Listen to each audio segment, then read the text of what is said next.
Back out here at the 2017 D3Hoops.com Classic in Las Vegas, Nevada. I'm Pat Coleman for D3Hoops.com, talking with Ryan Gould, the head coach of the 6th-ranked Trine University women's basketball program. The Thunder fell to 11-1 with a split here at the Classic. But first of all, Coach, congratulations on a great season so far, and welcome to Las Vegas. Thank you. Thanks so much for having us. It's been a great experience for us and all of our players. Yeah, we are very, very glad to have you here. We have actually struggled for a couple years to try to figure out how we were going to elevate the profile of the women's basketball that's been played here. We've had some great men's teams over the course of the years, but have had some trouble attracting quality women's teams. So thanks, first of all, for coming, and then also bringing a team that somewhat surprisingly in the top 10.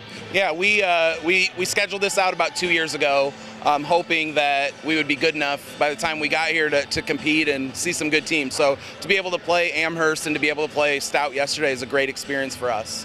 Yeah, one of the things that we talk about is as a benefit of this tournament is you get to see teams who play different styles, and probably different styles than you see at home, probably different officiating styles than you see at home too. But what did you take away from two really contrasting games here? Well, it's great preparation for tournament play. You know, we have plans of making our conference tournament and then advancing to the national tournament. That's a goal we have, and so you'll see teams from out of your region and out of the league we play in. So for us, it couldn't have worked out better. Obviously, we would have liked to gotten a win today, but in the grand scheme of things, the experience of playing someone like Amherst could really be beneficial for us down the road. You guys were up on Amherst in the second half, tied for a long time, but stuck on 31 and 32 points forever when the defense really clamped down on you. Yeah, they provide so much resistance with their length. You know, you have 4'6" kids out there, and they're athletic, and they just take up so much space. So they made it really difficult for our two bigs. You know, we just didn't make shots that we needed to make today. I was really proud of our defensive effort and proud of our preparation coming into the game. Just at some point, though, it comes down, you got to make a few shots, and we weren't able to do that today.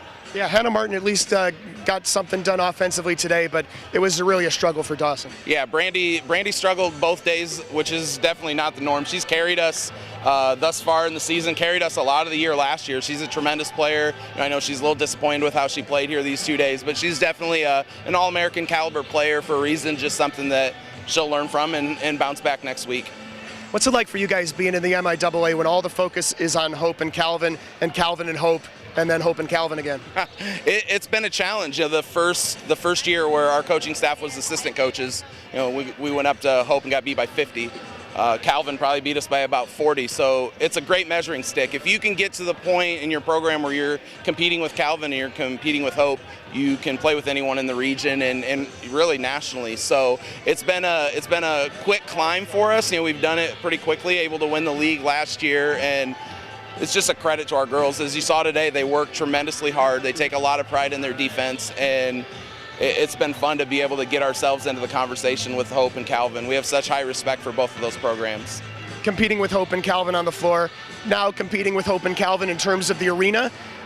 You probably will have the best video board in Division III, but maybe still the third best arena in your own conference with this new one opening up. Yeah, if you can get your name in the conversation with DeVos and the one over at Calvin, you know, you're making some things happen. We really obviously appreciate our administration and our donors. You know, we're opening an $11 million arena next week against Hope, so we're really excited. I think that will help us regionally recruiting, maybe get outside of our area a little bit more and attract some more quality student athletes. How much have you guys been in the building so far? We have not practiced there yet. Our men have practiced in there here today. But when we get back, we'll practice in 31st, 1st and 2nd, and play on the 3rd. So we're excited about that. Obviously, basketball is huge in Indiana. Does that trickle down for you guys, especially now having a showplace facility to play in? Yeah, I definitely think it does, and I think it's going to help us in attracting other teams.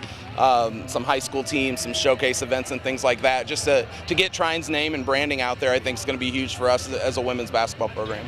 Definitely got the name and branding out here this week and performing well today, even though not in a winning effort. I'm going to ask you to walk around. Thank you. Appreciate that. So how much does having this experience, seeing what Amherst looks like specifically and what a top 5 team or a perennial power in D3 looks like, help you kind of make that next step?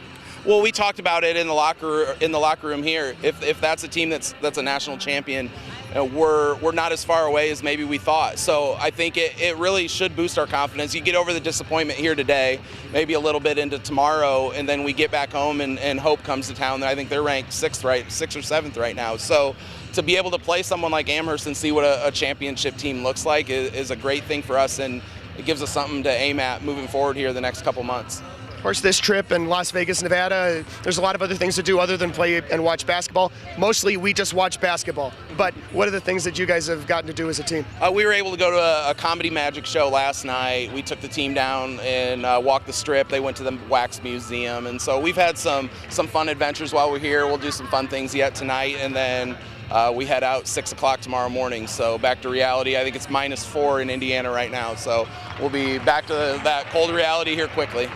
Back to the grind for Trine and head coach Ryan Gould, his team 1-1 here at the 2017 D3Hoops.com Classic.